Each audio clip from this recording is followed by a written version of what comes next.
حضرت ابو سعید خدری رضی اللہ تعالیٰ عنہ سے روایت ہے کہ میں نے یہ حدیث خود رسول اکرم صلی اللہ علیہ وسلم سے نہیں سنی بلکہ زید بن ثابت سے سنی۔ انہوں نے بتایا کہ رسول اکرم صلی اللہ علیہ وسلم بنی نجار کے باغ میں ایک خچر پر جا رہے تھے، ہم بھی آپ صلی اللہ علیہ وسلم کے ساتھ تھے۔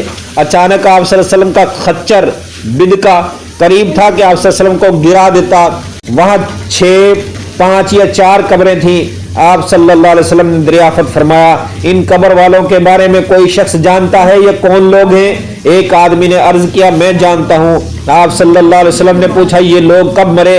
اس آدمی نے عرض کیا شرک کے زمانے میں۔ آپ صلی اللہ علیہ وسلم نے ارشاد فرمایا لوگ قبروں میں آزمائے جاتے ہیں، اگر مجھے یہ خدشہ نہ ہوتا کہ تم لوگ اپنے مردے دفن کرنا چھوڑ دو گے تو میں اللہ کے حضور دعا کرتا کہ وہ تمہیں بھی عذاب قبر سنائے جس طرح میں سنتا ہوں۔ پھر آپ صلی اللہ علیہ وسلم ہماری طرف متوجہ ہوئے اور فرمایا پناہ مانگو اللہ تعالیٰ کی جہنم کے عذاب سے۔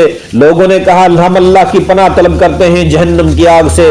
پھر آپ صلی اللہ علیہ وسلم نے فرمایا پناہ مانگو اللہ تعالیٰ کی قبر کے عذاب سے۔ لوگوں نے کہا ہم پناہ مانگتے ہیں اللہ کے قبر کی عذاب سے۔ پھر آپ صلی اللہ علیہ وسلم نے ارشاد فرمایا پناہ مانگو ظاہری اور پوشیدہ فتنوں سے۔ لوگوں نے کہا ہم پناہ مانگتے ہیں اللہ تعالیٰ کی ظاہری اور پوشیدہ فتنوں سے۔ پھر آپ صلی اللہ علیہ وسلم نے فرمایا پناہ مانگو اللہ تعالیٰ کے فتنہ دجال سے۔ لوگوں نے کہا ہم پناہ مانگتے ہیں اللہ تعالیٰ کے فتنہ دجال سے۔